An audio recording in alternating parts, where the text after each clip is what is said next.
Well, welcome to Plato's Pod, where we engage in a group discussion on selections from the complete works of Plato, the philosopher and geometer who wrote nearly 2,400 years ago. Today is January 29, 2023, and I'm your host, James Myers. It's a privilege to be joined by members of the Toronto, Calgary, and Chicago Philosophy Meetup groups. Whether you've been with us before or are here for the first time, whether you have experience with or are new to Plato's works, I encourage you to add your voice to our dialogue. To contribute your thoughts, please use the raise hands feature in Zoom.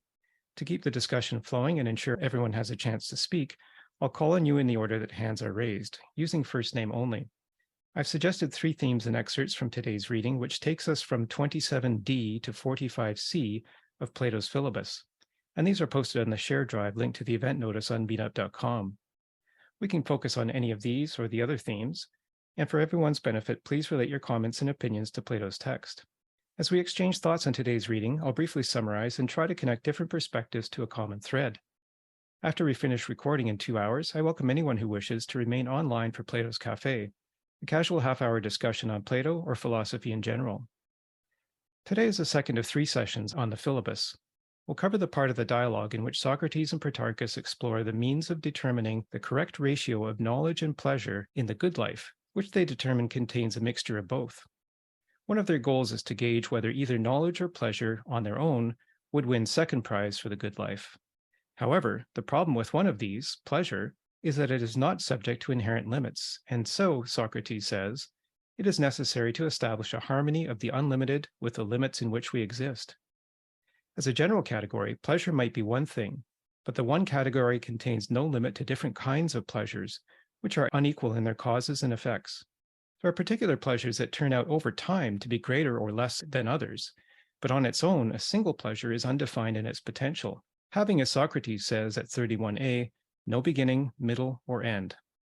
In today's reading, Socrates presents by analogy the different kinds of pleasures as images that we paint in our minds. Each image is static, based on a perception at a moment in time, but the challenge to the soul is to put the image into motion and measure the probabilities of its causes and effects over time. One of the selections I picked from today's reading speaks to our assessment of pleasure as an object of judgment over time and highlights that the soul can find pleasure in things that in time neither are, nor ever were, nor ever will be. We'll see in today's reading continued discussion of the question whether man is the measure of things, of both unlimited things like pleasure and limited things like time in our state of becoming, with the challenge being to harmonize the limited and the unlimited. Socrates stresses reason as the source or cause of things, but none of us is capable of perfect reasoning. As a contender for second prize in the good life, reason, Socrates says, is akin to cause, and everything comes to be from a cause. Today's reading ends with Socrates placing reason in the middle of limits, where the unlimited meets the limited at one fixed point that is not subject to continual flux.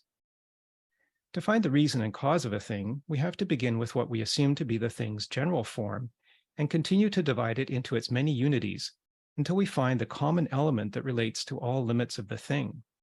Otherwise, we risk, as Socrates says, making a unity of things most opposed.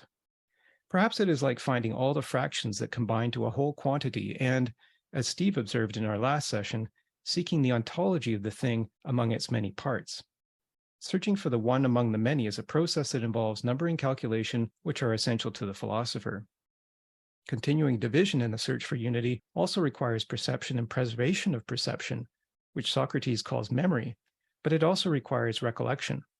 So the difference between memory and recollection is that the former arises when the soul and the body experience a thing at the same time, but the latter arises when the soul later recalls something that it experienced with the body at an earlier time. It is in the process of recollection, Socrates says, that desire for an opposite state of being arises. In the Meno, Socrates stated that all knowledge is recollection, and the point is reinforced in the Philebus as Socrates and Protarchus discuss the nature of the soul. If the human soul contains the capacity of calculation and recollection, are we unique among everything else in the universe, and the universe itself in that regard? Socrates asserts that the universe itself has a soul because, he says, there could be no wisdom and reason without a soul, and reason is the cause of everything. So I thought we could start today with this point, beginning at 28d, which I'll put on the screen. This is a short part to start off with. Socrates and Protarchus are speaking here. Socrates says, "Well said. Let us proceed by taking up this question." Protarchus says, "What question?"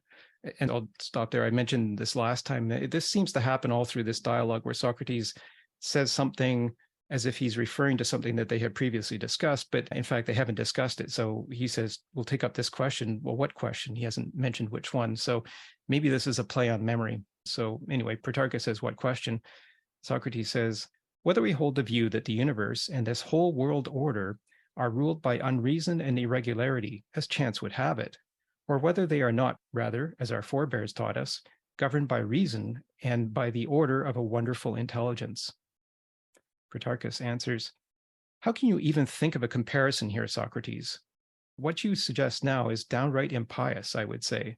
The only account that can do justice to the wonderful spectacle presented by the cosmic order of sun, moon, and stars, and the revolution of the whole heaven, is that reason arranges it all, and I, for my part, would never waver in saying or believing it." Socrates says, "Is this what you want us to do? That we should not only conform to the view of earlier thinkers who profess this as the truth, repeating without any risk what others have said, but that we should share their risk and blame if some formidable opponent denies it and argues that disorder rules?" So I just thought I would start with that little bit, introducing this idea that the universe has a soul. But here is an interesting thing where Protarchus is going kind of immediately to accept the ancient wisdom that says that the universe does have a soul. And Protarchus says, "I'm not even going to question that. I'm going to just accept that as a given."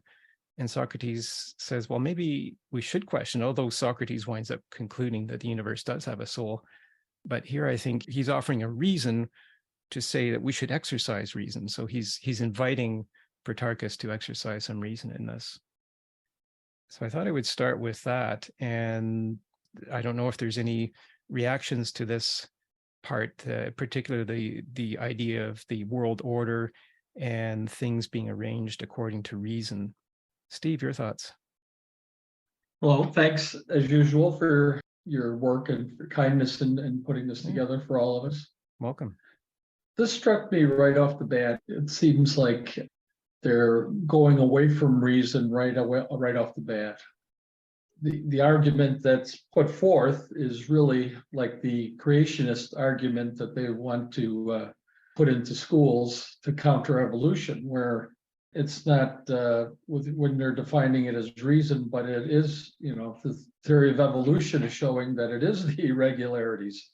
It isn't the wisdom of the ancients. So even though, like you say, in the beginning, Socrates is questioning this, he eventually goes along with it. And his whole argument for showing that reason is the world's soul. And again, this is, I understand they're limited by their technology, that their idea of the world and universe was just Earth, and that Earth was the center of it. But regardless of that, looking at the effectiveness for what Socrates is saying today, his arguments just fall apart right at the beginning here. They're not even looking into the possibility that ends up being what we hold as the most correct view today, that randomness is an important effect in what the universe is today, or what the working order of the universe is, and they're denying it right off the bat. So starts off with bad taste in the mouth, so to speak, as far as him,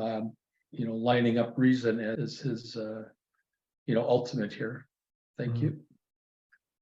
Fair point. And I think though Socrates is inviting dispute in that last line. He says that, do we just risk what the ancients say, or do we come to our own reasoning about this? So I don't think he's meaning to prejudge it at this point, but you're right that he hasn't dealt with the idea of randomness. I wonder whether our science now points to randomness, or whether our science is actually pointing to some bigger order. The search for the theory of everything, for example, would be a current search that's ongoing, which seeks to establish a reason for everything and a basis for everything. So I don't know if it's universally accepted now that randomness is the basis of things, but certainly it's a fair point that we shouldn't dismiss it. And hopefully we'll see the reasons that they bring to bear to support the idea that there is a reason for everything. So thanks for raising that, and we'll see where that one goes. We'll go to Jerry and then to Darren. Yeah, I don't think Socrates is accepting that proposition that the universe is ordered without scrutiny. Rather the opposite, right? Protarchus is accepting it, and Socrates is saying, well, let's examine that argument. Let's not just accept that argument. But I'm just kind of wondering where the concept of world soul comes from, in the ancient world. And I'm not positive about this. I suspect that the argument is something like this, that, life has to have a cause. There's got to be a cause for everything. What's the cause of everything, including life? Well, the universe, the world causes everything. Without a world or universe, there'd be no life. So then if the universe causes life, the universe must be alive. It must have a soul. So that's where I think that they're coming from with that. I'm not entirely sure, but there's got to be something from whence life originates, right? So the world must be alive. That's why we're alive. Something like that. And thanks for bringing that perspective. It's interesting to think to, what the prevailing thought was at the time. But I think certainly here Socrates is saying that everything comes to be from a source. He says that, or it comes to be from a cause, and a cause is the source. And he says that a number of times throughout different dialogues. In fact, on the cover page of today's notes, I attended a session on the Phaedrus last week, and that caused me to reread a few sections of the Phaedrus. And Phaedrus has some wonderful stuff on the soul. I'll just maybe read this short bit here from 245 C to E, where in the Phaedrus, Socrates is saying that every soul is immortal. That is because whatever is always in motion is immortal, while what moves and is moved by something else stops living when it stops moving.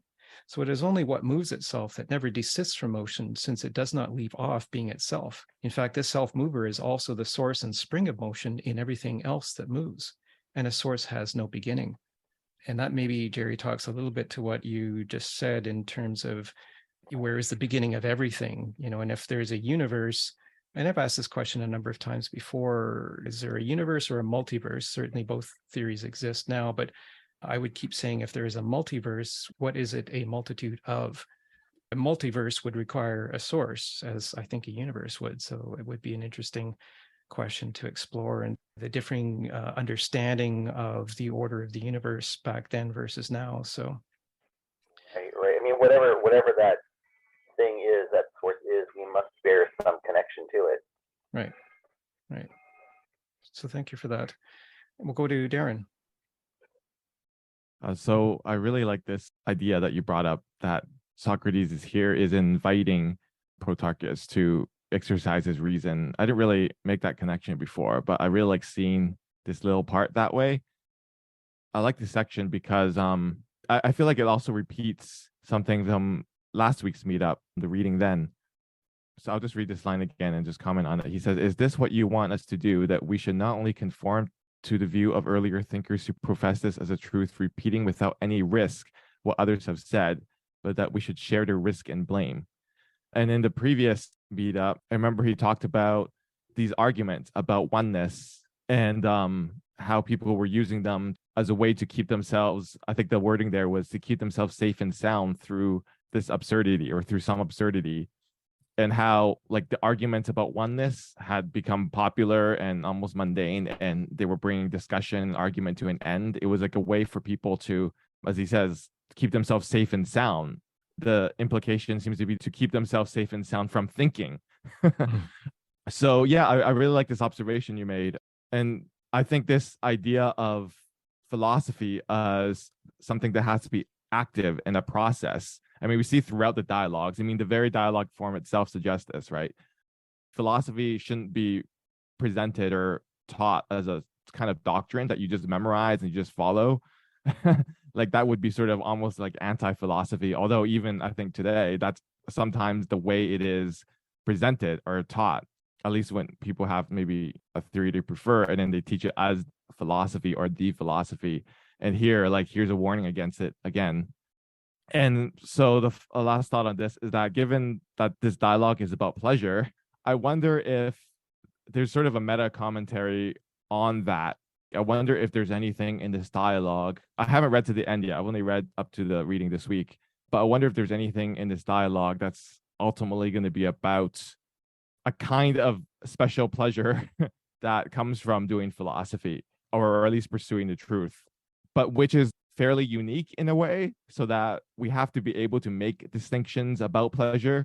And a lot of this like metaphysical work we're doing now, I feel like might be, and even this week, right, we see him making distinctions between different kinds of pleasures, maybe is laying the groundwork in order to be able to talk about a specific kind of pleasure that is valuable. But I don't know, I'm just guessing right now, because philosophy isn't necessarily pleasurable. I mean, a lot of people don't find pleasure in it, maybe. So like here he's talking about the risk and the blame that we're make ourselves vulnerable to when we actually present our own arguments and present our own thinking. But this is a kind of courage that's necessary in order to, I think we see this in many dialogues, not the least the Lakey's about courage itself. Doing philosophy requires a kind of courage and being brave enough to possibly make mistakes and, you know, even embarrass ourselves. Socrates talks about him being, you know, embarrassing himself and saying wrong things all the time and not being afraid to make mistakes. So yeah, there's a lot about doing philosophy that's often not pleasurable. So maybe like when we get to the end, maybe there's going to be something about intellectual pleasure finally, but I don't know. That's just a guess from what I've been like little hints of things I'm seeing so far. I think it's a good guess. When they talk about anticipatory pleasures, which belong to the soul. So the soul can anticipate things and derive pleasure from the anticipation. That may read into the final conclusion of the dialogue in 2 weeks when we finish the last section. And you made good points about we go to the idea of unity maybe too quickly because we find security or refuge in that idea rather than having to pick things apart and do as Socrates is saying that we should do, is bring all of the fractions of a thing together to make sure that it all adds up before we reach the conclusion that there is a unity. So in the first part, Protarchus and Philebus said that all pleasure is the same, it's a unity. And then Socrates made the point that there's many different types of pleasures and they don't all add up to one thing which is uniformly good. So we always have to do this dividing things down and not rushing to the unity of a thing before we've fully analyzed it and assessed how all of the fractions of the thing fit together. And I think you read actually the bit 2 weeks ago of the first part of the dialogue in which Socrates says that dialogue is necessary for dialectic and going back and forth to test for the first limits of it or for the first principles of a thing. Whereas the alternative in that little bit was what he called heuristic discourse, which is just kind of repetition of things that have already been said. So I think that's coming up here as well. So thanks for that. And we'll go to JK. Yeah, very interesting. Thank you, James.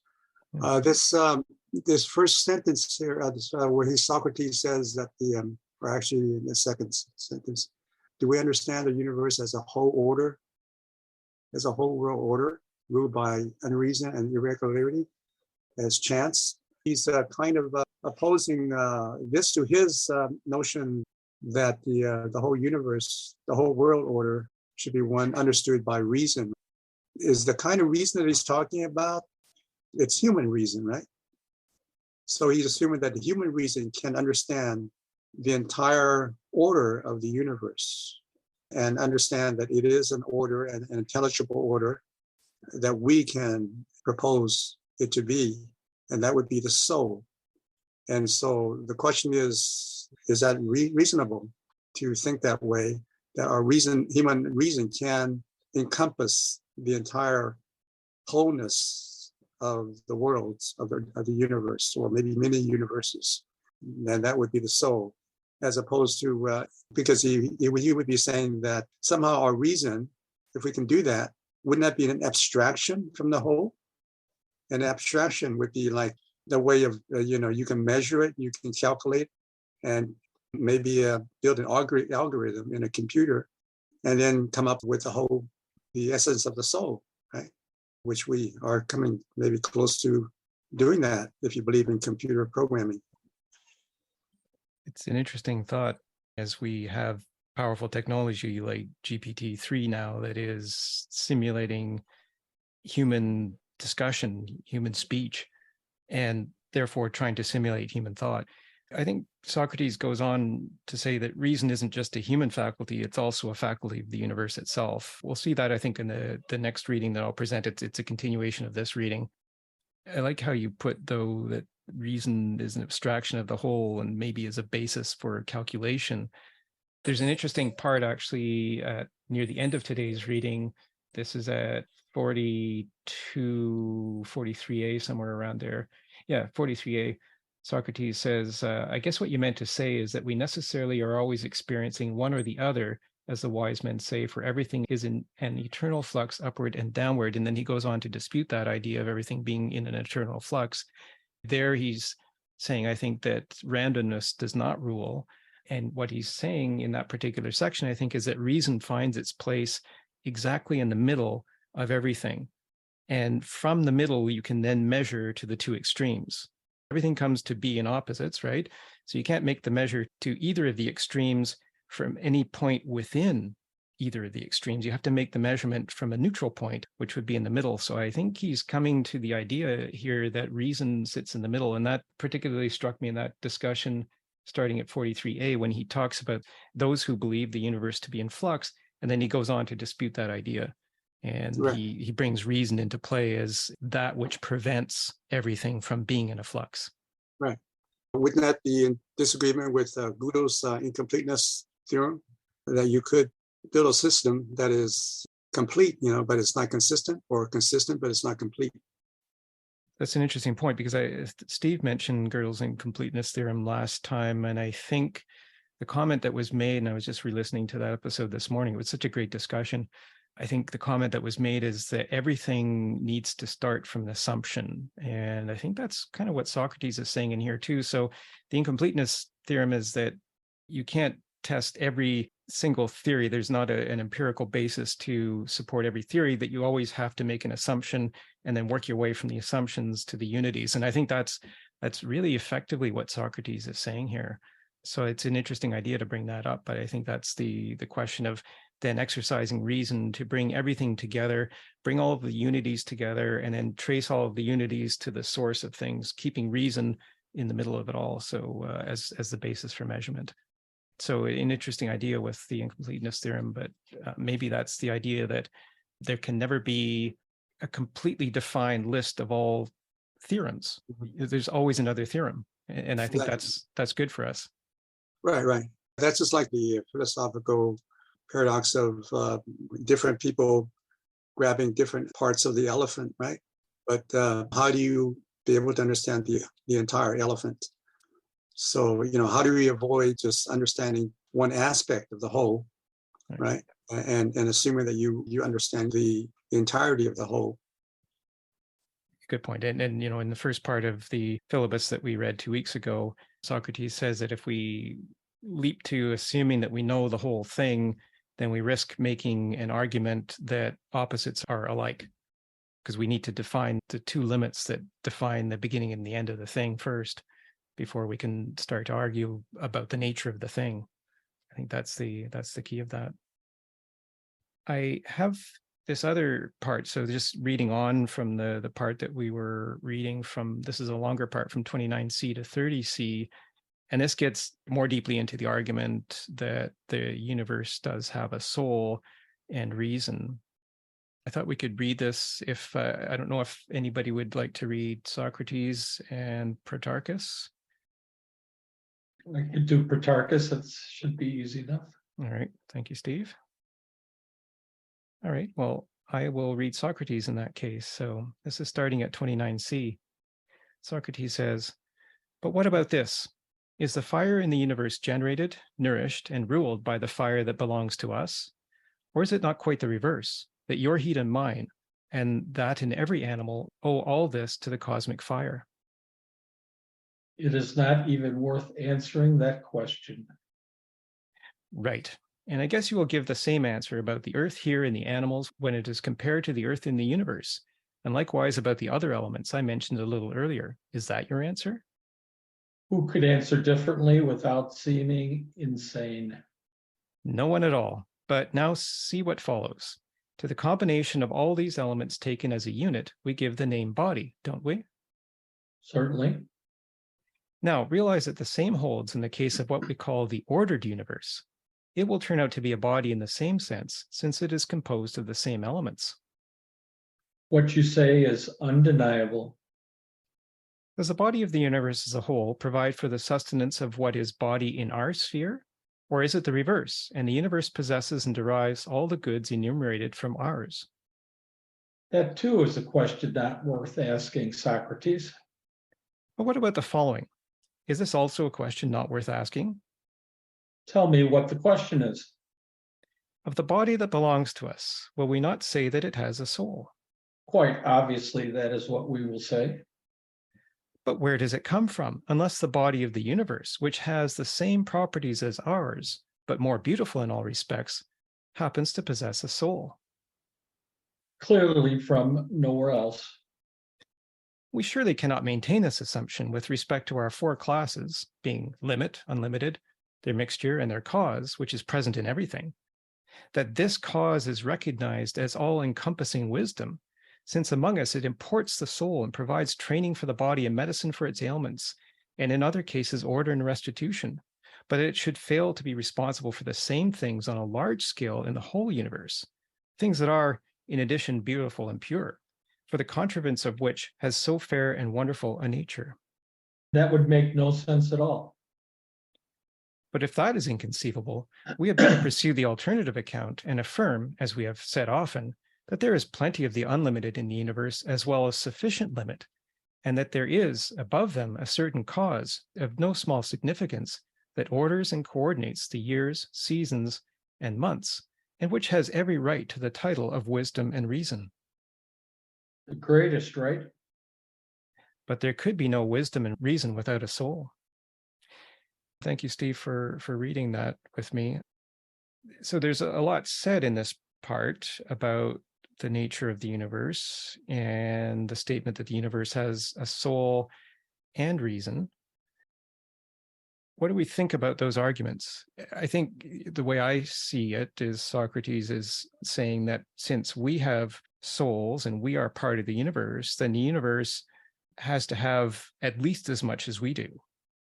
Are we exclusive owners of souls when the universe itself doesn't have a soul? How could it be that we exist as part of the universe, but the universe itself doesn't have a soul? I think that's how I'm understanding his argument. So we'll take Steve and then Fernando. I think again, he's using the universe as the measure of what of a man is that they cannot conceive. They're extrapolating that just because we, in their view, have a soul, that the universe, that we couldn't come from something without a soul. So it doesn't use any reasoning to prove this. Everything they're saying is accepted without question. I can't pronounce it. Protarchus. Oh, Protarchus. He doesn't argue. Yeah, he just agrees with them. So how could this be a reasoned if you're trying to make a reasoned scientific exploration, you have to examine the alternatives. And even though in the beginning section it sounds like Socrates is opening up to challenge the wisdom of the ancients, that all throughout this argument they're just accepting all those as fact. This is what we believe, so this is what the facts are. So they're not really making any good attempt to reason this out, in my view. Well, thanks. And certainly Protarchus does, again, in this section, accept things rather quickly without exercising reason. And I think Socrates is, again, trying to demonstrate that trait in Protarchus, that he's more comfortable resorting to accepted or long thought ideas rather than exercising his own reason. And certainly at the beginning of that reading, Protarchus says it's not even worth answering that question. And then in his next answer, he says, who could answer differently without seeming insane? And, he's full of conclusions, but not as full of reasons. So, but, in terms of reasoning here, I think Socrates is trying to present a few reasons. And, but maybe they don't explore the alternative here yet. But there are a few reasons. He starts by saying, is the fire in the universe generated, nourished, and ruled by the fire that belongs to us? Or is it not quite the reverse, that your heat and mine and that in every animal owe all of this to the cosmic fire? In other words, where do we get the heat and the energy in our bodies? We get it from the universe. The universe doesn't get its heat from us. And so I think that's to say that we are part of the universe. We are a creation within the entire fabric of the universe, but we're not separate from the universe. And the question that Socrates raises, which maybe we can try to answer here, is this one here that I've underlined. But where does it come from? He's talking about the soul, but where does it come from unless the body of the universe, which has the same properties as ours, but more beautiful in all respects, happens to possess a soul? So if we have a soul, where do we get it from? From a source other than the universe. So again, this question of source and cause, is there any source of something that is outside of the universe, like the soul? So that's the question. So thanks for raising that, and let's explore that. Let's maybe look for some more support either for this argument or against this argument and see what we can find. We'll go to Fernando and then Darren. Yeah, those portions that Steve mentioned also are kind of striking because I think it was part of like the Orphic tradition and equally just kind of part of the literature, that a lot of the literature did support kind of more or less kind of chaos. And even in the anthropomorphized gods, they weren't necessarily ruled by reason, right? Like there's Zeus and there's Aphrodite, and they're constantly in strife with each other. And there's not necessarily an applied intelligence, a cosmic order that gets drawn out. So it is kind of surprising into what he could be alluding to. It also just jumps out this, as we all know, being a late dialogue, right? That throughout Socrates does often ascribe that he knows human reason, that he doesn't know divine reason. And the part that JK had mentioned also kind of jumps out. I mean, aside from the obvious kind of like logic issue with the part the whole, right? Aside from that, the points that JK had mentioned, that that there is plenty of limited in the universe as well as sufficient limit. The coordination of the year, seasons, and months. But that appearance, right, like JK pointed out, it only looks coordinated from the human point of view, right? And there is no necessarily coordinating agent that's going to apply that as a whole, right? Like a grand orchestrator, but that it may look like from our perspective that way, but there's not necessarily any sort of guarantee of there being an all right perspective, right, that catches everything at the singular space time continuum at that precise moment.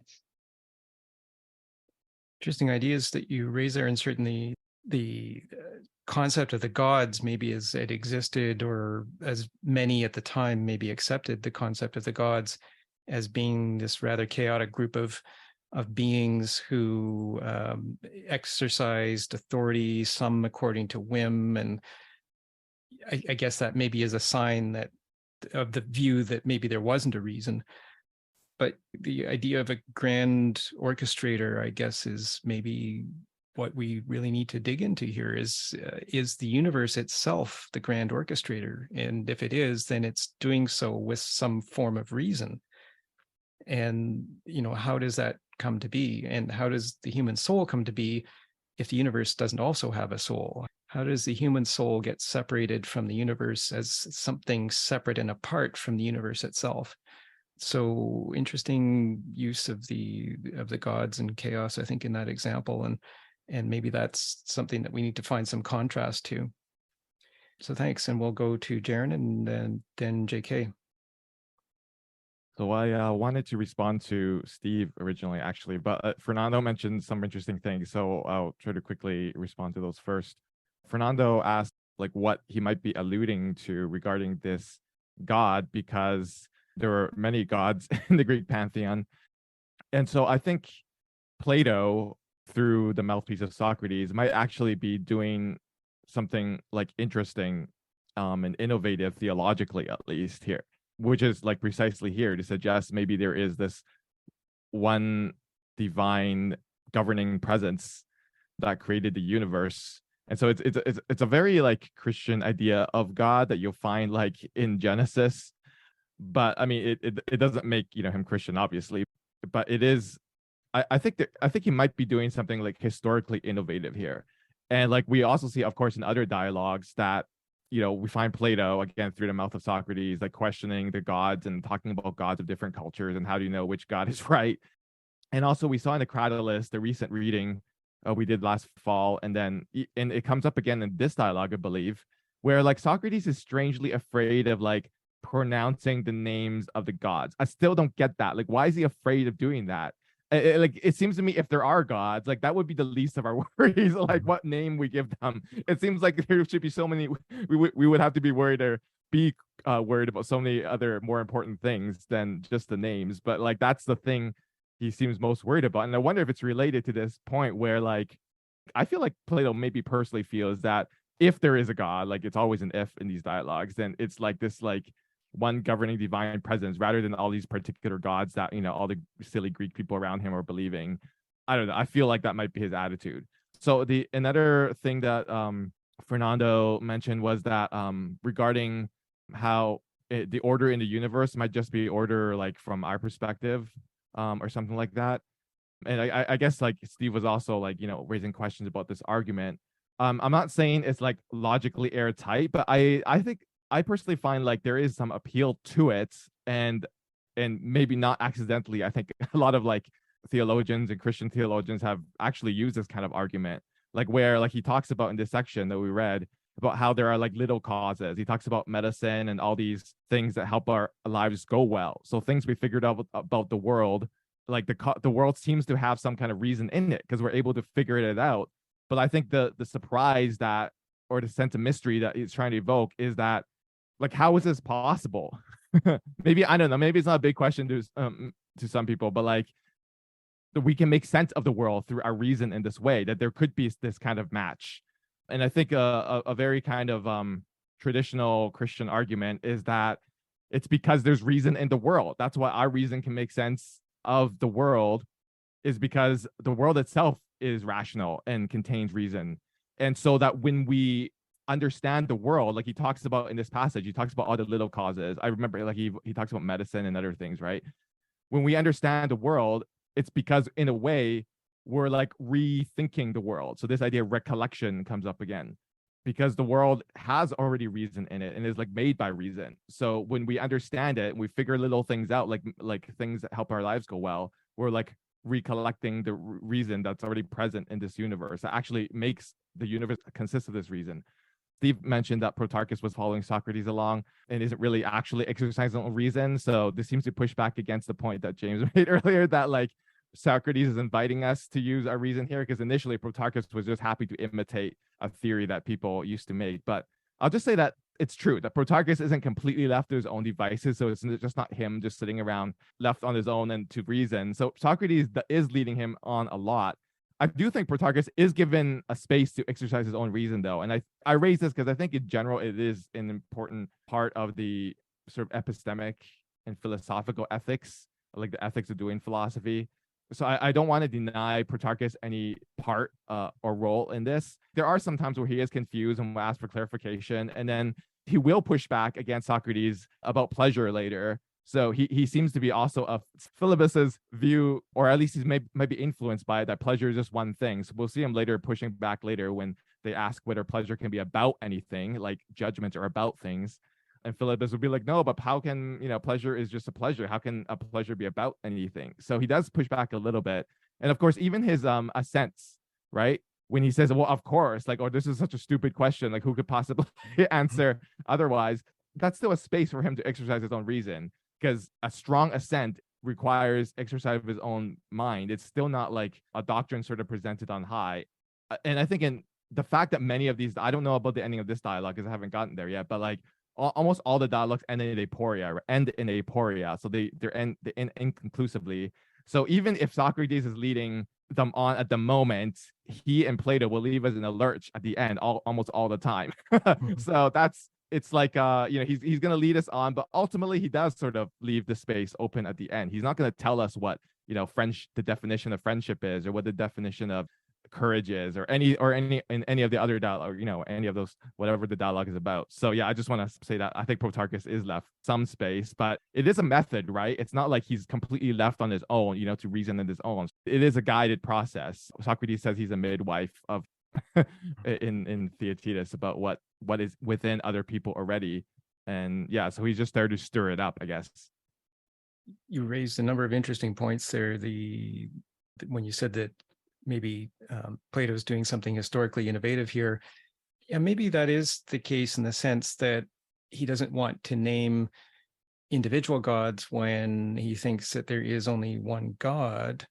But he never ascribes any sort of personality to God. And I think maybe a lot of modern religions do that. They ascribe a personality to God, and, God wishes to smite certain people and God wishes to favor other people.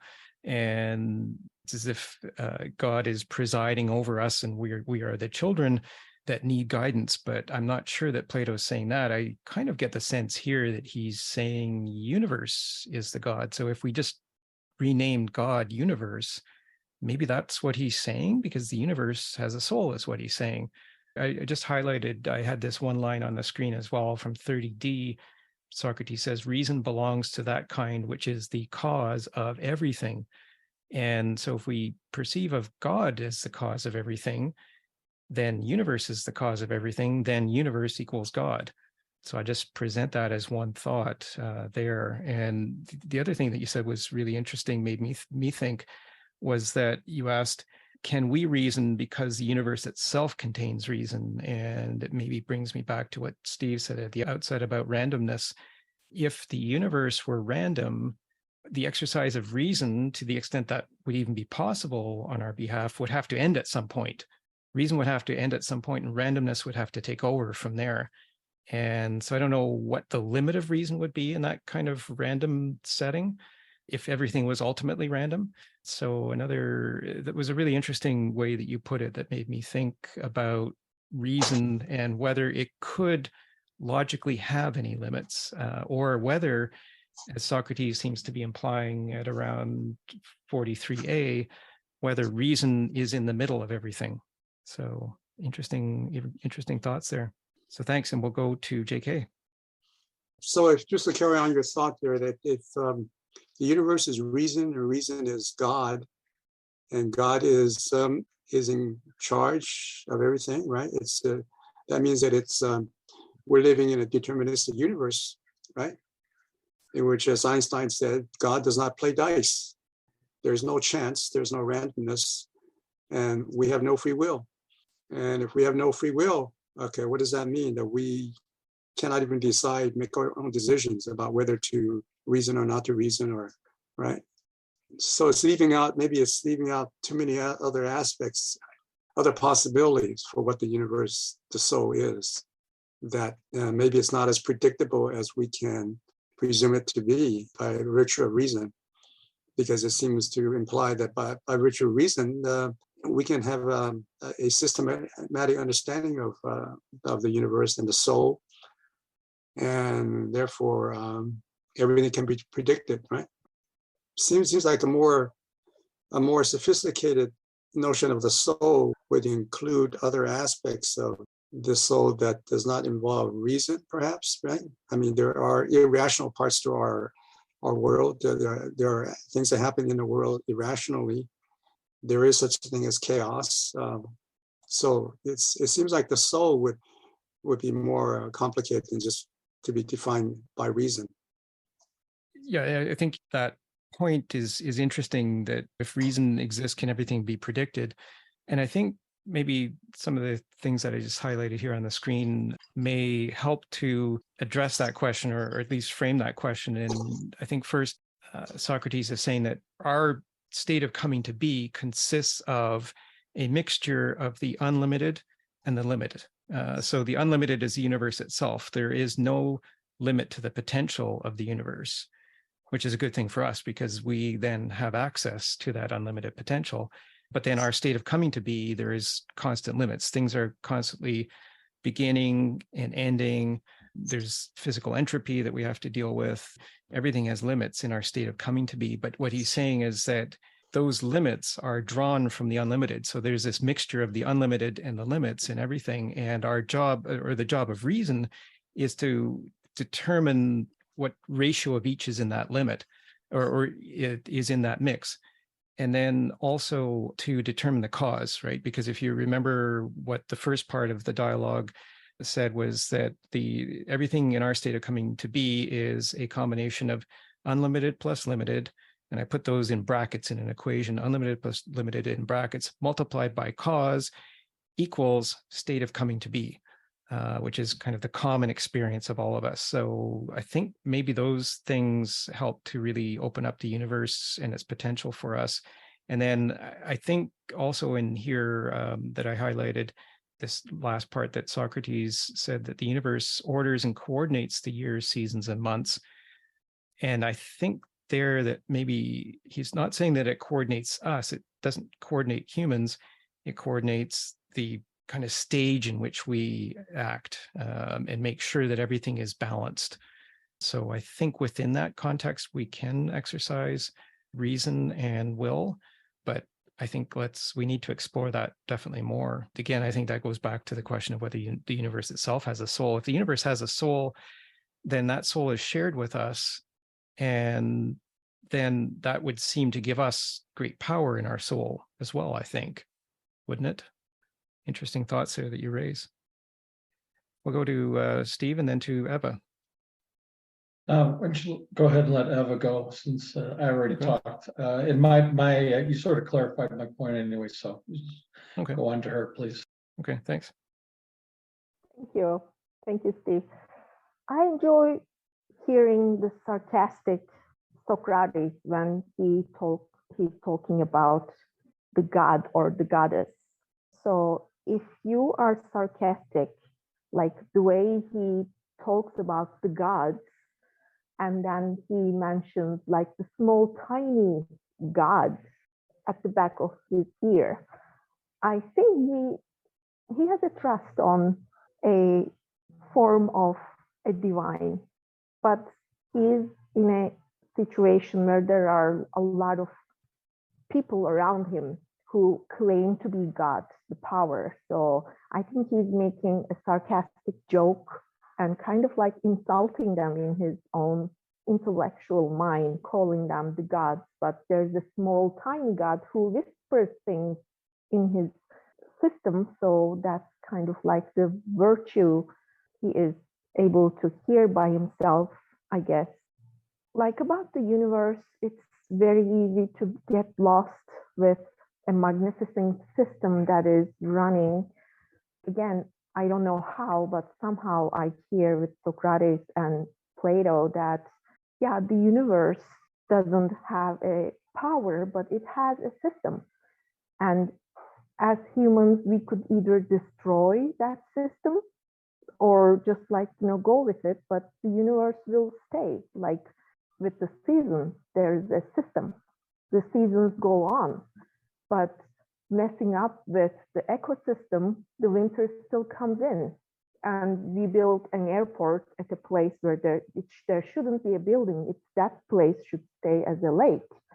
But we built a human's mind. They think they're so clever. We built an airport or a building, then the universe has a system. But I don't think the universe is running that system, because the universe says, like the system says, okay, this is the time that the rain comes, so the airport is under the water, it's flooded. So it's like the person has the essence maybe, but it's about what we do with our systems. I think it's in Socrates' saying of very funny and meaningful dialogue for me. The day he knew he was gonna die, and his wife said, like, are you gonna let them kill you knowing that they are wrong? And Socrates, again, that's amazing. I don't know how he did it. He goes like, of course they are wrong. What do you think? Do you think I'm dying because they are right? Of course I know that they are wrong. That proves me that he has a higher self, maybe really watching things around him, maybe, or watching from an angle And like the ecosystem or the animals, maybe he knows about the system, but about the idea of God, just like him, I kind of have I want to stop myself when I want to say God, because we all have our own idealistic God figure there. I think we all have to deal with that idea of God in our own mind to really understand if there is one or not. Thank you. I think what you said was very helpful in a number of ways. The idea that Socrates might be motivated by a higher self or his own form of the eternal, and kind of mocking those external agents who claim to be God. I think that was an interesting viewpoint. And I think also the way you put the universe as not having power over us, but it's a system. I think that's really helpful to think of it that way. And so the universe is this system. It's a complete system. There is nothing else. It is a complete system. So in that sense, is there anything to run? No, there's just simply completeness. Like if you're running something, you're changing things, but why would you change things if you are complete? I think that was a helpful way of putting it, that the universe is that complete system. Thinking about the periodic table is like, it's just there. No one can change it. It's just the system, right. The formulas are there. So right.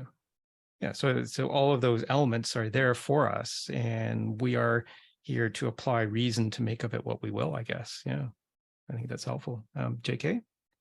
Yeah, you said the universe is there and it's a complete system, but each of us has a interpretation of that so-called complete or incomplete system, whatever it is, because it could be an incomplete system, right? That is striving for completion, just like we're striving for completion, right? Mm-hmm. And maybe it's just a process that we're going, we're in this flux of time, and we're just riding along with it. And we're trying to understand what that system is. And it seems like a lot of people have different interpretations of what that system is. Mm-hmm. And we're trying to understand, come to a closest understanding to what that system or non-system is. That's an interesting viewpoint. And it makes me think maybe that the universe, if it's a complete system, it's complete in its own potential, maybe as a way of thinking of it. And then we are the agents who bring that potential into a state of coming to be with our differences. So each one of us is different. And we make this grand, wonderful story together with the combination of our differences. And in the absence of which there would just be static, there would be nothing. So here's the universe, Socrates is saying, has a soul, has a universal soul, but has endowed each one of us as unique individuals with separate souls. But I think the implication here is that all souls eventually tie together, because we know that there's physical limits, but we know that the soul is not physical. And so we know of no limits to the soul. We can see the person, we can see the body and say it has a limit, but there's absolutely no scientific way we can see the soul and to say the soul has a limit. And my soul, is my soul limited just to my head?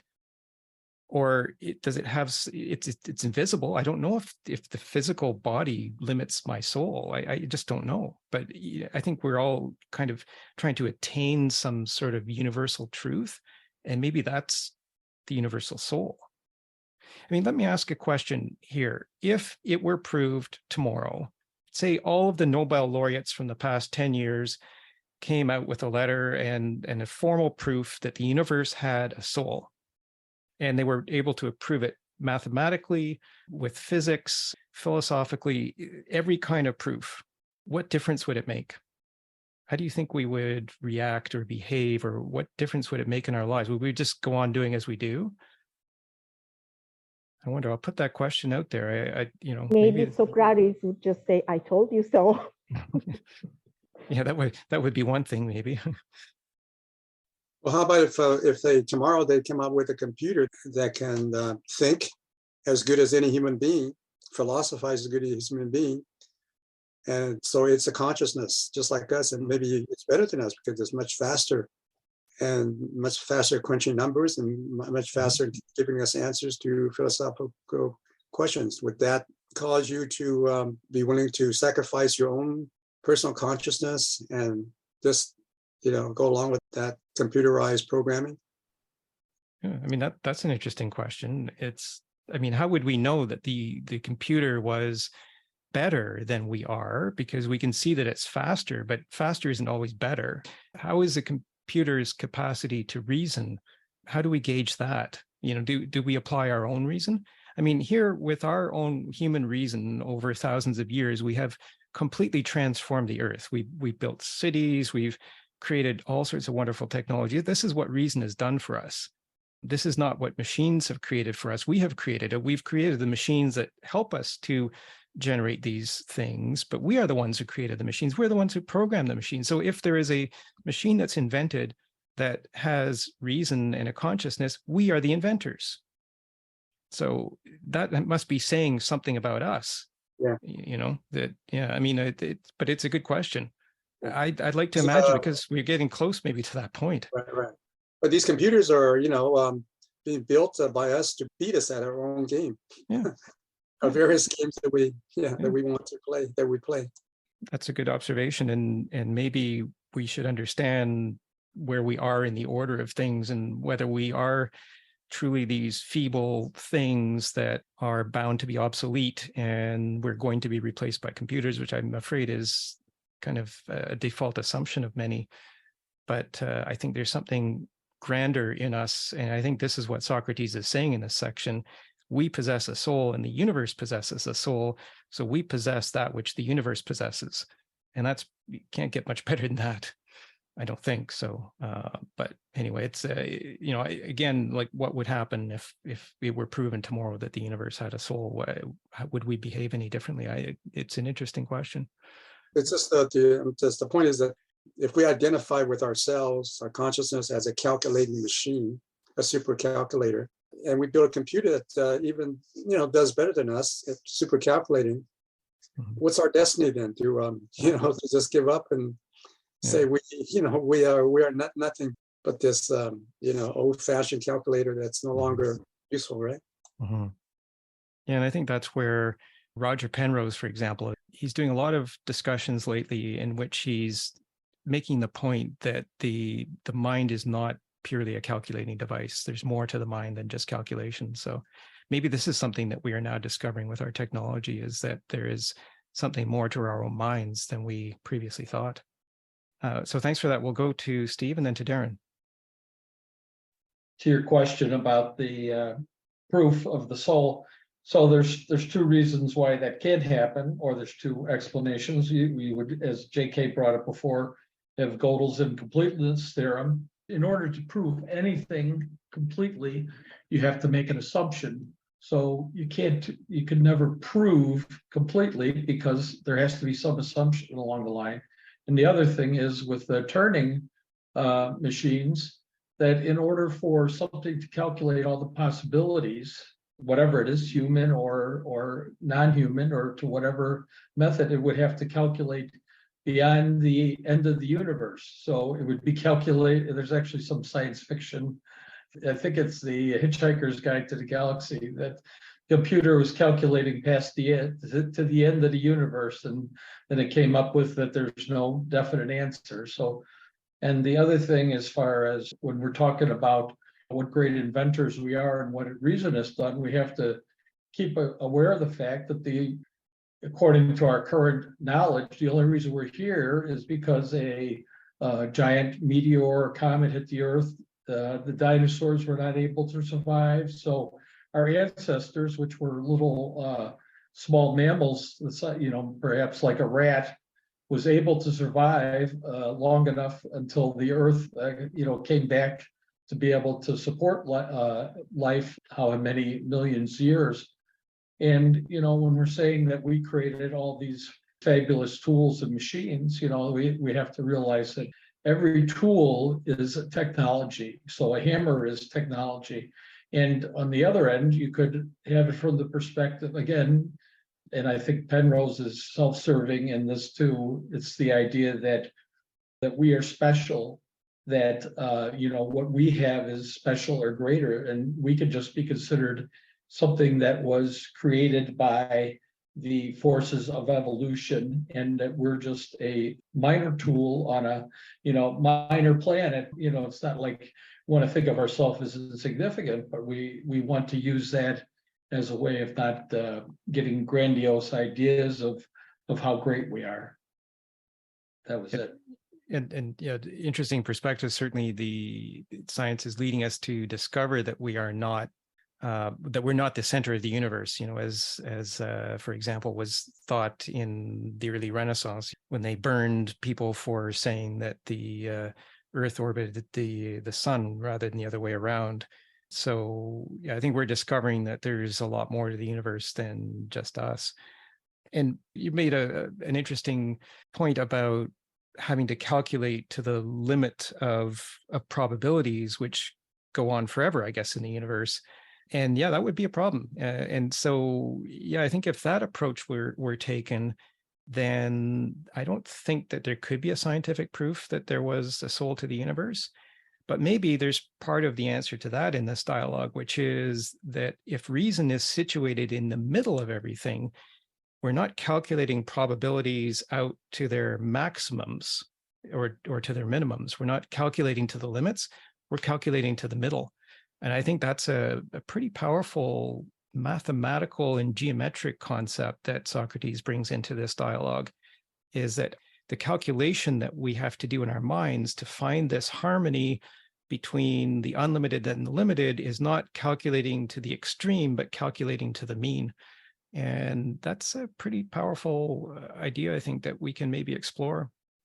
So maybe if we found the middle of everything, then there could be a proof that the universe has a soul. I don't know. It's a thought that I throw out there. So there's a couple of other readings. I think I'll skip the middle reading that I had, and I'll go to the idea of memory as preservation of perception. This is from 33C to 34C. And whether there's a universal soul or not, certainly we know our souls have the capacity of memory. And in this section, Socrates is drawing the distinction between memory of the soul as it's connected to the body and recollection, which is what the soul does when it's not connected to the body or not experiencing the same things that the body experiences. And I wonder if we could have any volunteers to read this section. Yeah, I'll read Protarchus. Okay, all right, thanks again, JK. So Socrates starts, but now as for the other kind of pleasure, of which we said that it belongs to the soul itself, it depends entirely on memory. In what way? It seems we first have to determine what kind of a thing memory is. In fact, I'm afraid that we will have to determine the nature of perception even before that of memory, if the whole subject matter is to become at all clear to us in the right way. You must realize that some of the various affections of the body are extinguished within the body before they reach the soul, leaving it unaffected. Others penetrate through both body and soul and provoke a kind of upheaval that is peculiar to each, but also common to both. I realize that. Are we fully justified if we claim that the soul remains oblivious of those affections that do not penetrate both, while it is not oblivious to those that penetrate both? Of course we are justified. But you must not so misunderstand me as to suppose that I meant that this obliviousness gave rise to any kind of forgetting. Forgetting is rather the loss of memory, but in the case in question here, no memory has yet arisen. It would be absurd to say that there could be the process of losing something that neither is nor was in existence, wouldn't it? Quite definitely. You have only to make some changes in names then. How so? Instead of saying that the soul is oblivious when it remains unaffected by the disturbances of the body, now change the name of what you so far called obliviousness to that of non-perception. I understand. But when the soul and body are jointly affected and moved by one and the same affection, if you call this motion perception, you would say nothing out of the way. And so we know by now what we mean by perception. Certainly. So if someone were to call memory the preservation of perception, he would be speaking correctly as far as I'm concerned. Rightly so. And do we not hold that recollection differs from memory? Perhaps. Does not their difference lie in this? In what? Do we not call it recollection when the soul recalls as much as possible by itself, without the aid of the body, what she had once experienced together with the body. Or how would you put it? I quite agree. But on the other hand, when after the loss of memory of either a perception or again a piece of knowledge, the soul calls up this memory for itself, we also call these events recollection. You are right. The point for the sake of which all of this is being said is the following: that we grasp as fully and clearly as possible the pleasure that the soul experiences without the body, as well as a desire. And through a clarification of these states, the nature of both pleasure and desire will somehow be revealed. So thanks again, JK, for reading that. I wanted to talk a little bit about the difference between memory as preservation of perception and recollection as what the soul does without the body. So perception is something that involves the physical, right? So we have the five senses and we have the perceptions that the five senses bring to us. And some of those perceptions involve the soul, but others are kind of automatic perceptions that, we're not thinking about. When we breathe, we don't think about, I'm going to take a breath now and a breath now, and we don't do that. So we do that imperceptibly. But here he's saying that there are certain things that affect the body and the soul, like a great physical pain, of course, penetrates through the body and reaches the soul. Great passions penetrate the body and reach the soul. So there's certain things that the soul and body experience in common. And to me, I was thinking about this as almost creating like a little bit of a shock wave. The soul and the body have this connection which kind of then resonates. And this resonation, once that connection of perception is then disconnected, that resonation continues, and the soul is recollecting that resonation of what it once experienced with the body. And there's the interesting part a little bit on, I think I have it here on the screen too, where Socrates talks about, or he gives the example of how do we know the first time, say you're the first human being on the planet and you're feeling not well, physically not well. How do you know that the reason for your not feeling well is that you've become dehydrated? How do you know that you need to take water to feel better? Because nobody has told you. And it's this really interesting example that he brings up here. And he's using that as his proof that there is a recollection that pertains to the soul only and not to the body. The body is restricted to memory of these physical events, but this recollection belongs to the soul only. So Darren, your thoughts? I'm glad we got here because this is the most fascinating part of this week's reading for me. So I was looking at the Perseus translation, which is helpful for this dialogue because there's I feel like it can be quite different from the Hackett one. So it's helpful to see like how other people have tried to make sense of these words.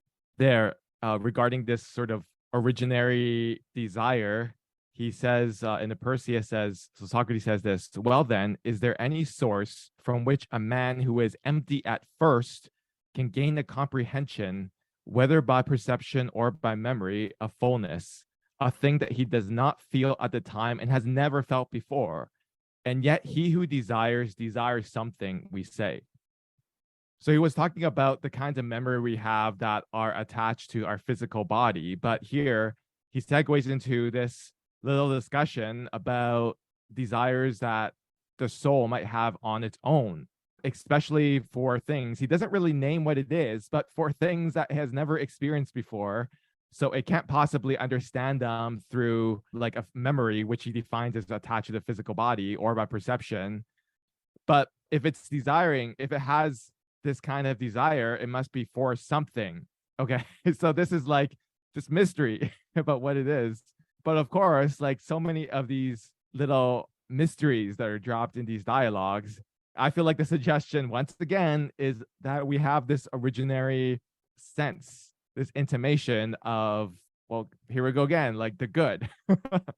This idea that like we seem to have a sense for what it is, even though like we never experienced it directly, like through our bodies. I guess he might be talking about like a form or some abstract notion of the good here, that we still like search for it. And I think what's powerful though is that, or maybe what's the element that's comes into the picture here that we weren't discussing before, is that here we're talking about a desire for the good, right? So it's not just like some intellectual thing that we're interested in that might like appear in some kind of logical problem we might be doing on a sheet of paper, and then we realize, oh, maybe we need this idea of a good in order to like fill in the gaps. But no, here it's actually a human being who experiences this. He calls it an emptiness as a kind of desire. And then, if I may, I just want to talk about the short bit about the section that immediately follows this, because I find it so interesting. So after he leaves us with this mystery of this, like he talks about this originary desire, the one we have for the first time, and then he segues into this discussion of, so this is at 35e. He says, there is yet a further point we have to consider that is connected with the same conditions. For our discussion seems to me to indicate that there is a form of life that consists of these conditions. He uses this language of a form of life at various points in this dialogue. And here it comes up again. So he describes this kind of life where he's talking about that desire again that we have, but he says that we are simultaneously in pain because we are empty, but we also have this kind of desire, which he calls like a kind of a hope or anticipatory pleasure for this thing that we've never experienced before. So like when I read this, when he was describing this so-called form of life, I think James mentioned, this dialogue earlier already, and I mentioned it last week, which is the description of a soul emotion in the Phaedrus, which I feel like he's describing here again without making that connection per se. But in the Phaedrus, when someone starts to fall in love, and the suggestion there is that they start to live a kind of philosophical life, although that might look different for different people who fall in love with different things, there is simultaneously a kind of pain. It's clearly described there. The picture that's being depicted there was that in the Phaedrus is that there's a kind of pain, but also a kind of desire, a strong desire for the truth or for the good. So I don't know. I feel like, again, like we have to make these connections ourselves, and it's everything in these Plato dialogues are sketchy, right? But here, I don't know, like this originary desire of which for a thing we never experienced before, and he ties this idea in with a form of life. And then he describes this form of life as being this strange mixture of pleasure and pain. And so I was like, okay, like we're coming back to the same idea of the good again, and how the human being is, drawn up and connected with it. Like I see a lot of echoes of previous dialogues in this dialogue, and this is known. People suspect this might be one of the last, or maybe the very last Plato dialogue before the Laws, which is the one that everyone knows is the last. So this might be the one before it. So like this will be another kind of echo of maybe ideas that Plato are collecting in this dialogue, and he's just sort of putting it together into a kind of picture. But I definitely see the echoes here. You raise a form of life. I hadn't really thought about that. I'm just reading a little bit further down at 36a. They're talking about desire at that point. And so desire is for something that we don't have. So it's kind of like, as Socrates says at one point, an opposite state. We desire the opposite state. And so maybe this other form of life is a form that's in our mind, and it's a form based on our desires, which are the opposites of what we have. And that actually ties in well to a reading that we might have time to do from 39c to 40d, in which Socrates talks about the soul in time. The soul is not just gauging or measuring things as they are in the present. It's measuring things and probabilities as they're going to evolve in the future. And there's a great line at the end of that particular reading. I'll just preempt it right now by reading it. Socrates says, in the sense that whoever has any pleasure at all, however ill-founded it may be, really does have pleasure, even if sometimes it is not about anything that either is the case or ever was the case, or often, or perhaps most of the time, refers to anything that ever will be the case. So we have these pleasures of things that may never exist. So it's kind of this other world where the soul isn't attached to the body and isn't limited to the body for its pleasures, for its source of pleasure. The soul gets its source of pleasure elsewhere, I think. So maybe that's a thought to keep in mind there. Can I just make a quick follow-up about this idea of a form of life? I think it's interesting that he's using this language to describe this sort of philosophical life, or at least this is what it seems to me that he's describing, which is imbued with, a kind of love, philosophy being the love of wisdom, the emphasis on the love part. And I think it's interesting because I think it's more familiar. I mean, even in a lot of Socratic dialogues, to use this language to describe a specific cultural way of life. In various Plato dialogues, we see him, even in the Cratylus, which we just read, we see him just talking about like different peoples and different cultures and how they do things differently there, and they have different gods and different beliefs, different words for things. I feel like it's interesting that he's using this language to describe a way of existence in the world, a form of life, which is not just sort of contingent or relative to a culture or a history or a place, but I think it's a form of life that, I mean, I think the suggestion is that it's a metaphysical form of life. It's like available to everyone, you know, insofar as they're human beings and they find something to fall in love with. It's like a universal form of life. So it's not like one that's culturally or historically contingent to a place or time and, you know, a certain group of people.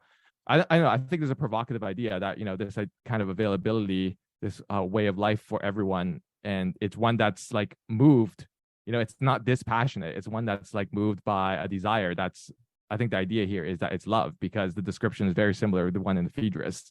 So yeah, that's all I want to mention, that, you know, this is a form of life that's not a cultural form, but, you know, a metaphysical or philosophical one that's available to, it's universal. And it has feelings involved. So I think it's a nice picture. That's helpful. Yeah. And certainly when you say picture, reminds me of that section in today's reading where they're talking about the soul painting a picture in the mind of a particular pleasure.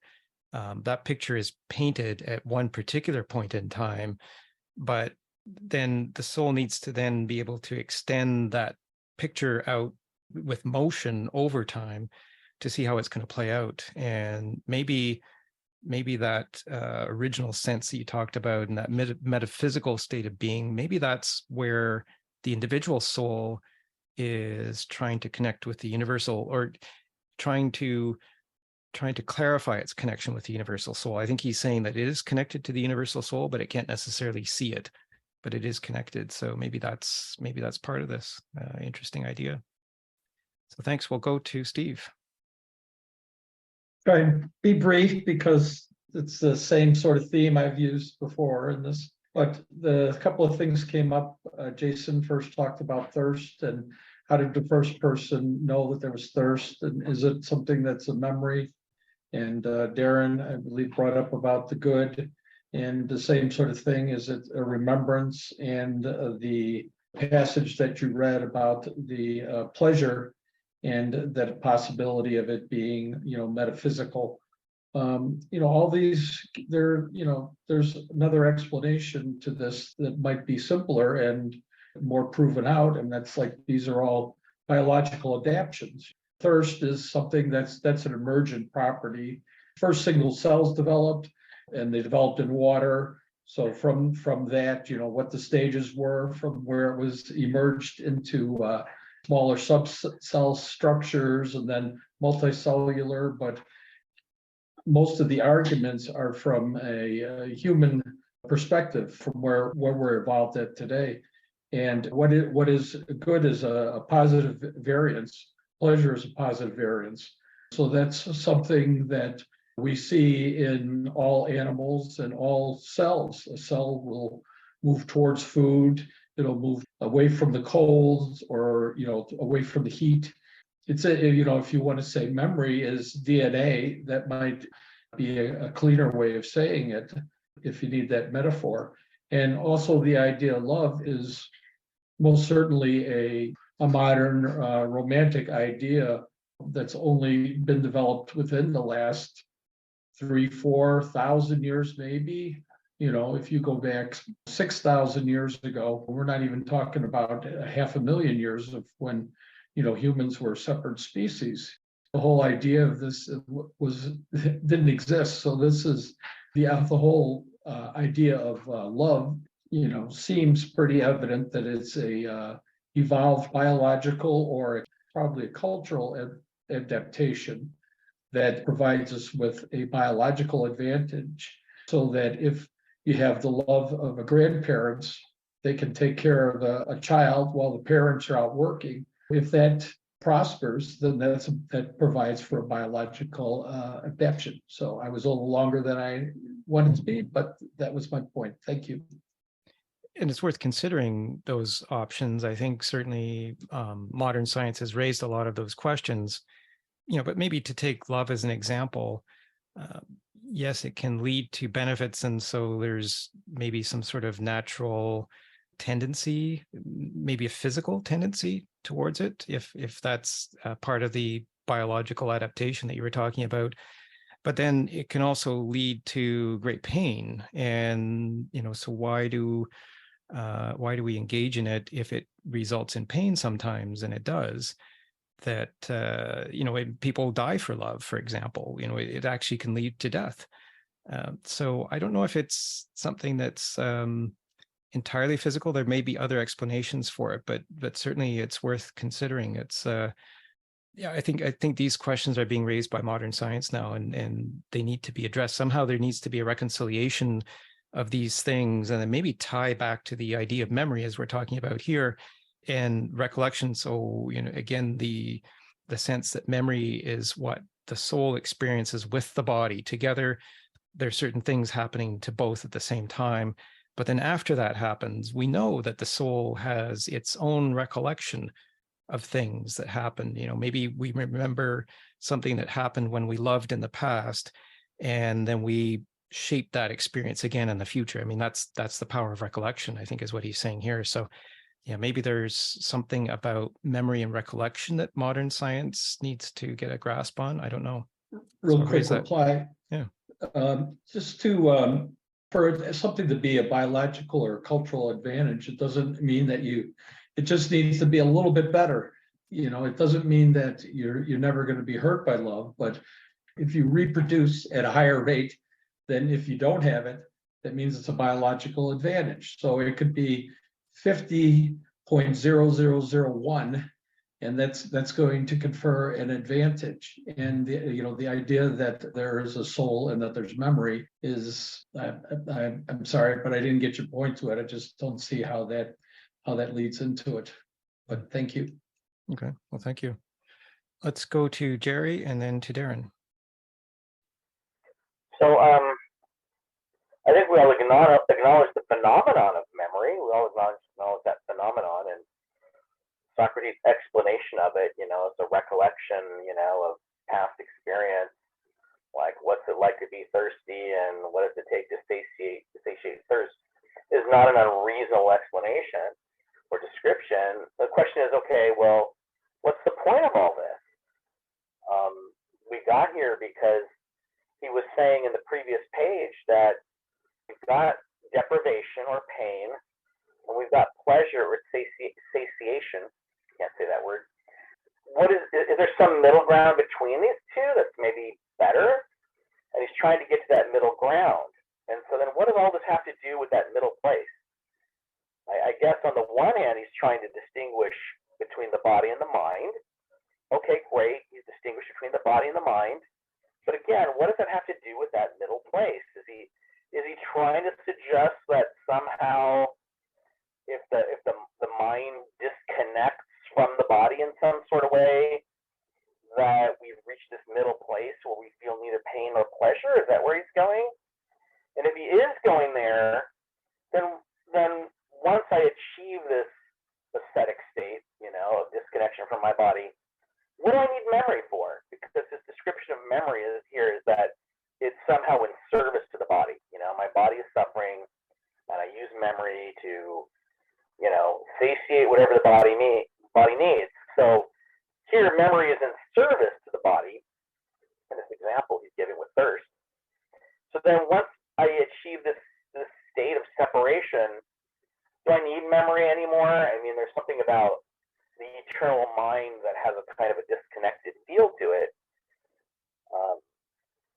It's not eternal in the sense of constantly moving infinitely towards some space.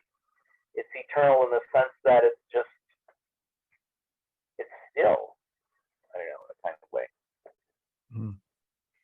Yeah, still and unchanging, maybe. Yeah. I think the memory is what the soul experiences with the body, but the soul never disconnects from the body. It's just that the memory occurs at one particular point in time. And I think the theme here is about time. And So later in time, the soul has the ability to recall what happened at an earlier point in time when it was joined with the body. So maybe there's a point in time where the soul and the body experience thirst together. And so later on, even if the body is not experiencing thirst, the soul recalls that thirst happens when the body is empty. And so the soul will take action to prevent that from happening again. And that's done through recollection. I think that's the point. And I think this middle ground, again, I think that's that towards 39a that I was mentioning before. I think Socrates says, is it possible to be neither in pleasure nor in pain? Like to be exactly right in the middle of the two. And that's where he's making the point about the flux. He says those who hold that everything is in flux will say that there is logically no middle point, because the middle point would have to also be in flux, and therefore it's not a middle, it's just another point in flux. And so he's saying that there is this middle point, and I think very strongly he's suggesting that the middle point is reason. It's kind of like the universal middle point is reason, and that reason gives rise to all limits. And that middle point itself is unlimited. And I think that's why he's saying that kind of you have to bring this unlimited up through the middle, and then you have to then gauge the limits that are in this realm of becoming that we inhabit. So to me, that's what he's saying. And it's about time. Memory happens at one particular point in time. Recollection happens later, not associated to that particular event when the soul was connected to the body. Well, and thank you for raising that. I think that was a good point to clarify, and we can certainly explore that more. Although we're running out of time again, it's we have about 15 minutes left. So, but still lots of great things to discuss. So, Darren, your thoughts? Okay, so I'll just try to make a quick response to what Steve said about love and how it's like could be a biological thing, or love itself. Because I was suggesting that Plato might be suggesting, talking about a form of life that's universal, available to everyone, which looks like philosophy and is imbued with this emotion that's love. And then of course Steve made this good point that romantic love, maybe love itself is a culturally contingent idea. And I think that could very well be the case. Like, I have to look into this more, but I think for Plato, though, at least this is my understanding of what he's talking about, I don't think we should understand like his discussion of love as just like romantic love as we understand it. In the Phaedrus, it seems like people can and do fall in love with each other, and that sort of begins their pathway towards goodness, truth, and beauty. But they could also form, like, I'm pretty sure he just mentions there that people could fall in love with various things, like activities, certain forms of activities. I don't know, maybe it's a craft, or maybe it's an art or something. Like, people could start that journey by falling in love or loving those kinds of activities too, and that's also a journey into a philosophical life where we're heading towards the forms he talks about in the Phaedrus, goodness, truth, and beauty. So like when I mention love, like I don't necessarily mean it in a lovey-dovey romantic love sense. I mean it like in what he describes in the Phaedrus, which I think can encompass the kind of romantic love, but is more expansive. He's describing a kind of experience of a kind of emotion we experience, like it's whole with our whole being, that's towards those forms of goodness and truth. And I think this ties in with the discussion. I think maybe Steve was confused about how it was related to memory or something, or at least like there was some discussion between you and Steve about this. And I think memory ties in here directly, because it's precisely this originary desire that we have for something we've never actually apprehended physically, but somehow like our soul wants it, this like thing that's like capital T truth. I mean, maybe we don't believe in that, but I think this is the picture that Socrates is painting, or goodness. But it does seem like, right, even in our world today, in our place in the world, like we do seem to want more things like truth and justice. We seem to yearn for that kind of thing. So I don't know, maybe there's something there.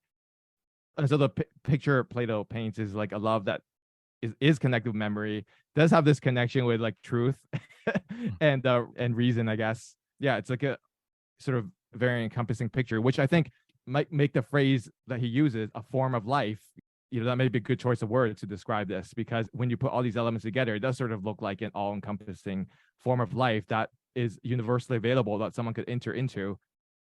I'll make this last point, which is that, so when we're talking about measurement and you're talking about the middle, James, like to me, what I always have in mind is that Plato I think in the Sophist or in Statesman and here earlier in the last week's reading, like he suggested there's two different kinds of measurement. There's a relative kind, and then there's kind that's like, you call it the middle. And I think he does talk about as a middle, maybe in a Statesman, but the turn of phrase that I like is that he also uses the term an ideal standard, because I don't know, like the middle still sounds like it's a kind of the relative kind of measurement he wants to distinguish from a kind of measurement that's based on an ideal.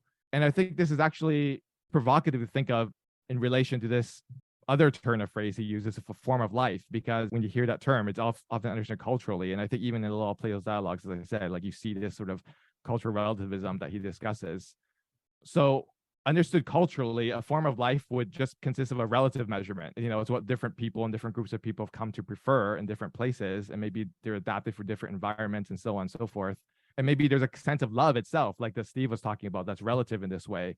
But then I think Plato is pointing towards a form of life that's based on an ideal standard that's relative to goodness and truth that we also have access to, but it's not based on a relative kind of measurement, but we have to figure out what this kind of ideal measurement is that will point us towards a more universal available form of life.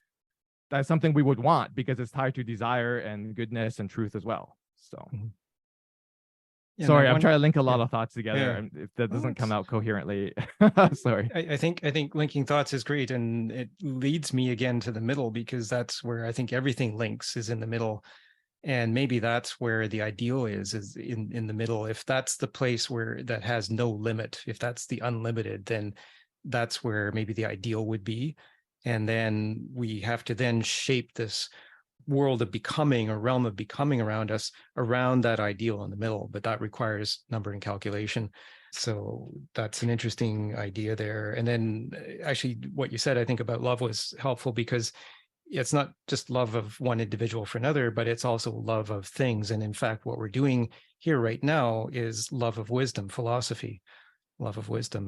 And that's not always easy. And so it's something that takes and can actually, well, as we found with Socrates, can actually lead to death. So Socrates died for philosophy. And so it's not always the easy choice. Yeah, it's something that, maybe it's because we're just wired to find that middle point, which is unbound by anything, not bound by those limits of beginning and end. And maybe just on that theme, I have this last reading here. I won't do the whole thing because we don't have time, but this is an important thing in this dialogue because it relates to time. And I selected this part from 39C to 40D. And they're talking about past, present, and future, which is something that the soul is very concerned about. Well, as far as we know, the body's only concerned about the present. So that the soul and the body meet in the present. The senses provide data to the soul of what's happening in the present, and then the soul has to make meaning of that in past and future. So this is where Socrates talks about we paint a picture in our minds. I kind of almost think of a painted static image in my mind of a particular thing. So I have a particular pleasure in mind. Say it's a fantastic trip to a sunny destination and I'm relaxing on a beach. That's my painted picture of pleasure. And then my soul then has to put that into motion and play it out. Well, how do I get to that beach? It's going to take me, I have to earn money to pay the cost of getting to that beach. I have to take the time off to get to that beach. All of these things. So it's this process of understanding how these painted pictures, these images that we get, static images, then play out over time from past to present to future. And so in this part towards the end of that section, Socrates asks of Protarchus, he says, "And are all those writings and pictures which come to be in us, as we said earlier, concerned only with the past and present, but not with the future?" Protarchus says, "Decidedly with the future." Socrates says, "If you say decidedly, is it because all of them are really hopes for future times, and we are all forever brimful of hopes throughout our lifetime?" Protarchus says, "Quite definitely." "Well then," says Socrates, "in addition to what has been said now, also answer this question: is not a man who is just, pious, and good in all respects also loved by the gods?" Protarchus says, "How could he fail to be?" Socrates says, "But what about someone who is unjust and in all respects evil? Isn't he that man's opposite?" Protarchus says, "Of course." And is not everyone, as we just said, always full of many hopes? Well, certainly, says Protarchus. There are then assertions in each of us that we call hopes, Socrates asks. Protarchus answers yes. And Socrates responds, but there are also those painted images, and someone often envisages himself in the possession of an enormous amount of gold and a lot of pleasures as a consequence. And in addition, he also sees in this inner picture himself that he is beside himself with delight. Now, do we want to say that in the case of good people, these pictures are usually true because they are dear to the gods? Well, quite the opposite usually holds in the case of the wicked ones, or is this not what we ought to say? Protarchus says, this is just what we ought to say. Socrates responds, and wicked people nevertheless have pleasures painted in their minds, even though they are somehow false? Right, says Protarchus. Socrates says, so wicked people as a rule enjoy false pleasures, but the good among mankind true ones? Well, necessarily so. From what has now been said, it follows that there are false pleasures in human souls and are quite ridiculous imitations of the true ones, and also such pains. There certainly are, says Protarchus. Now, it was agreed that whoever judges anything at all is always really judging, even if it is not about anything existing in the present, past, or future. And these were, I think, the conditions that produce a false judgment and judging falsely, weren't they? Yes, says Protarchus. Socrates says, but should we also not grant to pleasures and pains a condition that is analogous in these ways? What ways, says Protarchus? Socrates says, in the sense that whoever has any pleasure at all, however ill-founded it may be, really does have pleasure, even if sometimes it is not about anything that either is the case or ever was the case, or often, or perhaps most of the time, refers to anything that will ever be the case. So I wanted to raise that kind of at the end of our discussion today, just to set the stage for the next and last part of the dialogue that we'll read in 2 weeks, from 45D to the end. But here is this idea of we have hopes. The soul has hopes for time in it. And these hopes, I think, to go back to that discussion of memory would require recollection of things that the soul and the body experience together, which would be memory, and then what the soul can recall without the body at that particular moment to shape its journey through time. So this journey through time, the soul has to deal with all of the past, present, and future. And that requires memory of what occurred with the body, but also recollection of what the soul recalls without the body, because there's always events that are going to happen in the future, which we can't plan. We haven't experienced before. And so without that experience, recollection is required. So I found this was an interesting way of bringing time into the picture. And the soul is definitely something that's concerned with time. The soul wants to survive as long as it can, live as long as it can. The soul wants to maintain the body because it's the soul's vehicle. And, the soul's job, I think, is to maintain that recollection as well as it can, because it's going to have to apply past situations in future circumstances in ways that it doesn't necessarily know how it's going to turn out, but it needs to be able to do that calculation and measurement process and somehow find the limits of the things that it's dealing with in this realm of limits that we exist in, but then always look for that universal connection, which I think is in the middle. So I don't know if anybody has any last comments on that part, or we pick it up next time at 45D. Well, we'll pick it up next time at 45D in that case. It's been a great discussion today. This is such an interesting section of the dialogue. I find this middle section is really fascinating. It presents so many interesting ideas that tie together. And I think we do have to come back to the question of whether the universe has a soul. I don't think that there was any consensus on it today.